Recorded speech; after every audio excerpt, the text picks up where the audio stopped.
Come on, let's go.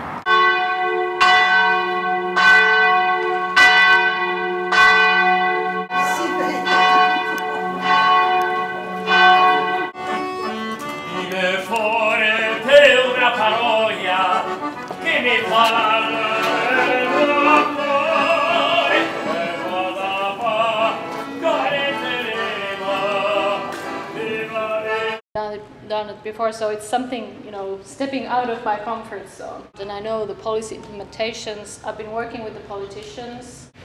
What I'm good at, I'm trying to, you know, making people, entrepreneurs, whatever they're producing, to see that, okay, you can do this in a different way. So we assist them from the numbers, the data and the rough stuff, to the implementation that we give to other people to implement.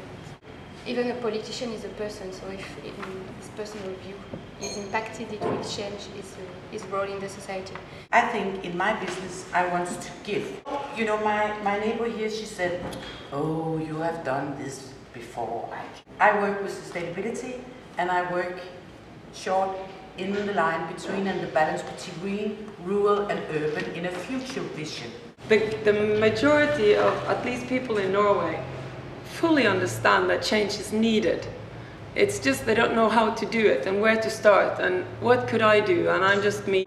It is a very important part of a bigger picture, and if you keep it to a local level, then you can more easily see that my contribution could change some things here. Before you know it, the press or somebody starts to talk about an uprise from the ground level or something, and they start to use words about the small things that we do. My main area of expertise, all I can say is I'm a mother, wife and grandmother. Yeah? And then I decided to follow my passion, which has always been the ocean and yachting. My main aim is I have to raise the awareness within this industry. First of all, how can communication support the necessary transformation in our world? The second question is, how can we use the creativity of the advertising communication industry for products? The third question is, are the people ready? Are the people willing to pay for sustainable products? Yeah? There is an environment around us of people who are supporting change, but not always. What do you do with the people who are not needed because the system is designed, and the technology is designed, and innovation is geared towards kicking people out? A little bit ignorant about everything, and ignorant about the biotech and nanotech and physics and energy. If you look at your feet and you look at your hands, think about what's the difference.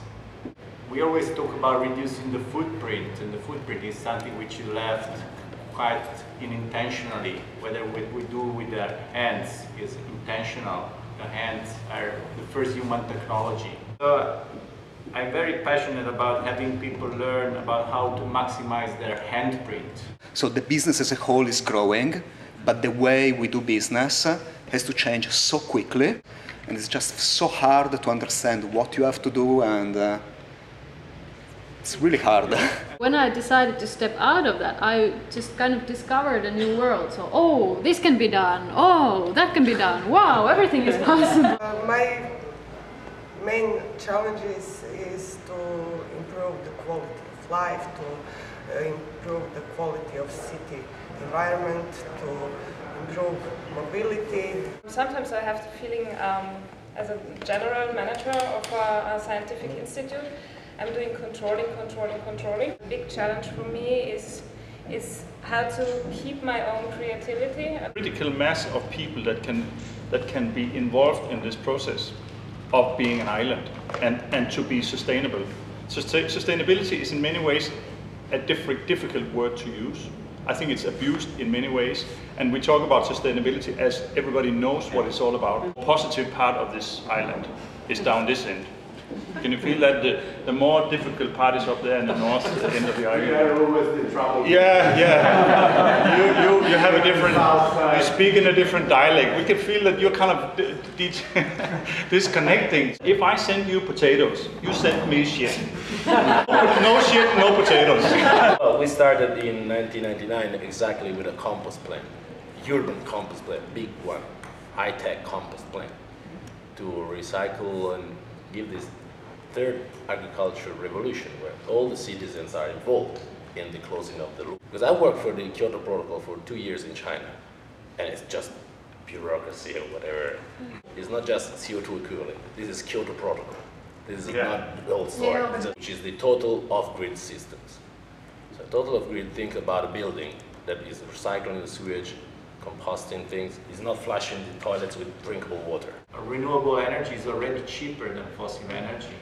Just last few weeks we passed this tipping point, and this is going to explode because you don't need any subsidies anymore. So energy, okay, it's going, we're understanding forestry, we are understanding food, but what do we do with people thing? This is really, really big, and we have to think about it.